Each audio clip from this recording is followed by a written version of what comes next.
नमस्कार, मैं हूं सुनील और आप देख रहे हैं भारत प्रेस और सीकर एक्सप्रेस यूट्यूब चैनल और फेसबुक पेज।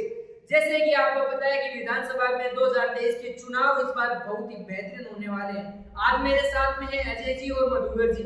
तो जानते हैं कि दूसरी लिस्ट बीजेपी की आने वाली है। कल कांग्रेस की लिस्ट आई, उसमें किन के चेहरे सामने रखे गए और किन के चेहरे छुपाए गए। तो अभी देखिए सुनील, आपने बहुत अच्छा सवाल किया। पहली लिस्ट में 7 सांसदों को टिकट दी गई, उनमें से 6 सांसदों का विरोध हुआ। नरपत सिंह राजवी की टिकट विद्यानगर से काट दी गई। स्वर्गीय भैरव सिंह शेखावत के दामाद, उनका विरोध हुआ। वहां जो जयपुर की प्रिंसेस दिया कुमारी को टिकट दी गई। जोटवाड़ा से राजपाल सिंह शेखावत, जो कि वसुंधरा राजे के दोनों करीबी, उनके समर्थक, उनकी टिकट काट दी गई। राजपाल सिंह शेखावत ने विरोध किया, जिसका राज्यवर्धन सिंह राठौड़ का। इसके अलावा बात करें तो तिजारा से बाबा बालकनाथ का विरोध हुआ। मामन सिंह यादव ने विरोध किया। आशा मीणा ने डॉक्टर किरोड़ीलाल मीणा का विरोध किया। सवाई माधोपुर को टिकट दी गई। तो ये मानकर चल रहे थे कि यार ये दूसरी लिस्ट में कहीं ऐसा नहीं हो कि सांसदों को टिकट दे दी जाए, वही बगावत देखने को मिली। लेकिन ऐसा हुआ कि नरपत सिंह राजवी को चित्तौड़ से टिकट देकर के और वसुंधरा राजे का मान सम्मान बढ़ाया गया है। चित्तौड़ की बात करें तो वहां चंद्रभान सिंह आख्या है, उनकी टिकट काट दी गई। इसी तरह से देवेंद्र जोशी को टिकट देकर के सूर्यकांत व्यास जीजी को की टिकट काट दी गई।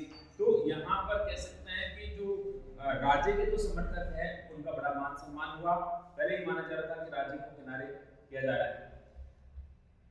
सीकर की एक हॉट सीट जहां लग रहा है सभी जगह से सीट फाइनल हो चुकी है कांग्रेस और बीजेपी की, वहीं सीकर एक ऐसी सीट बन रही है जहां से ना तो बीजेपी अपना कैंडिडेट फाइनल कर पा रही है, ना ही कांग्रेस फाइनल करे।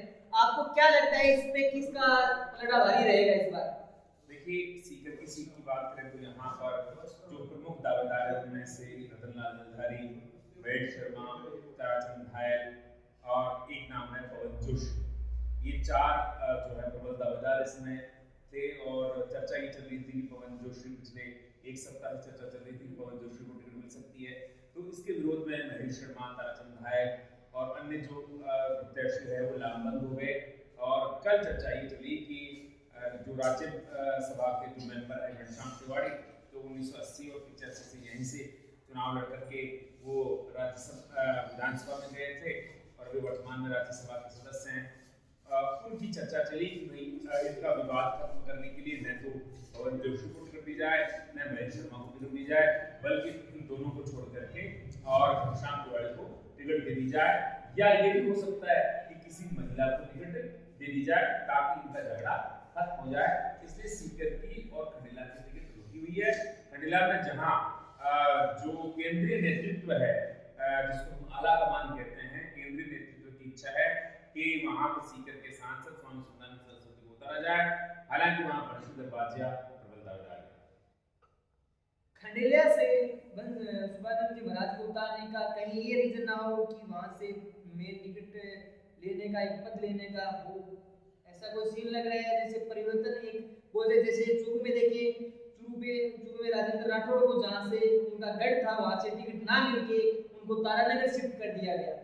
ये कहीं ना कहीं जो डोडासरा जी है उन्होंने सवाल काफी टाइम से उठा रखा था कि चूरू से अगर वो चुनाव लड़ेंगे तो वो हारेंगे। ये कहां तक आपको लग रहा है कि वो खुद परिवर्तन करवाया है या फिर पार्टी ने परिवर्तन करके एक सीट निश्चित की है? नहीं, ऐसा कुछ नहीं है। न तो उनको डोडासरा का है, वो 7 बार लगातार जीत रहे हैं, अपराजित योद्धा है। जब से उन्होंने जीतना शुरू किया है वो हारे नहीं, इसलिए आप उनको कमतर नहीं माने। वो सीएम का फेस है। तारानगर को इसलिए भेजा गया है क्योंकि हरलाल सारण उनके बिल्कुल करीबी है राजेंद्र सिंह राठौड़ के, उनको एक टिकट देनी थी। इस वजह से स्वयं तारानगर चले गए। वहाँ राकेश टारगेट को हटा दिया गया है और राकेश टारगेट भी उन्हीं का समर्थक है, उन्हीं का शिष्य है। इसलिए इसके पीछे पार्टी की रणनीति है कि एक व्यक्ति को सेट करना, हरलाल सिंह सारण को वहां पर सेट करना था ताकि तारानगर के जो जाटों के जो मतदाता है, यानी जाट वोट वहां से मिल सके। ये इसका मुख्य कारण है। क्या लगता नहीं कि इस बार पार्टी सोच के उम्मीदवार जहां उतार रही है, कहीं जाति के हिसाब से वोट उतारते देखिए मैंने पार्टी ने, जहां जिस जाति के ज्यादा लोग हैं वहीं से उसी तरह के कैंडिडेट खड़े कर रहे हैं। क्या ये इस बार राजनीति बदलती राजनीति लग रही है? बिल्कुल ऐसा इसलिए भी किया गया है। यूं तो हर एक राजनीतिक दल वो जातियों को साधने की कोशिश करते हैं, कास्ट को बैलेंस करते हैं। जैसे आप सुनिएगा, सीकर में एक विधानसभा क्षेत्र नाथराम में, वहाँ पर गजानन कुमावत को टिकट इसलिए दी गई ताकि कुमावत जो मतदाता है वो संतुष्ट हो सके। अगर वहाँ किसी और को टिकट देते तो पूरे जिले के जो कुमावत है वो असंतुष्ट हो सकते थे। इसका प्रभाव, इसका खामियाजा बीजेपी को भुगतना पड़ता, इसलिए उससे बचने के लिए वहाँ पर टिकट दी जा रही है। जैसे सीकर की जो सीट है वो ब्राह्मण बाहुल्य सीट मान करके चल रहे हैं, तो यहाँ पर दावेदार अन्य भी हैं, लेकिन जो पार्टी है वो कास्ट को बैलेंस करती है, चाहे कांग्रेस हो चाहे बीजेपी हो। क्या आप ये सीकर के संदर्भ में पूछ रहे थे? आप बिल्कुल, आपने सही सवाल पूछा। देखिए, महेश शर्मा पूरे जिलाध्यक्ष रहे, 2 बार जिलाध्यक्ष रहे। 2000 यानी कि 8 का जो चुनाव है वो यहाँ से लड़ चुके हैं, राजेंद्र पारी के सामने वो परास्त कर चुके हैं। 2003 में यहाँ राजकुमारी शर्मा को टिकट मिला था, वो विधायक बनी, और 2013 में रतनलाल जंधारी को टिकट मिली, वो विधायक बने। 18 में भी उनको टिकट मिली, लेकिन इस बार रतन जंधारी का विरोध ताराचंद विधायक और महेश शर्मा दोनों कर रहे हैं। ऐसा क्यों कर रहे हैं? विरोध करने का रीजन क्या है? विरोध का कारण ये है कि भाई आप एक ही व्यक्ति को बार-बार टिकट दे रहे हो। प्रजातंत्र में तो बदल कर देना चाहिए।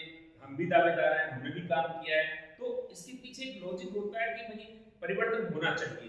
क्योंकि ताराचंद विधायक ने कहा कि मैं 20-25 सालों से संघर्ष कर रहा हूँ, या तो मुझे टिकट दे दो या तो आओ, वरना इन। तो आज की जो हमारी चर्चा थी चुनाव के विधानसभा को लेकर थी, और ऐसे ही वीडियो आप तक हम पहुंचाते रहेंगे।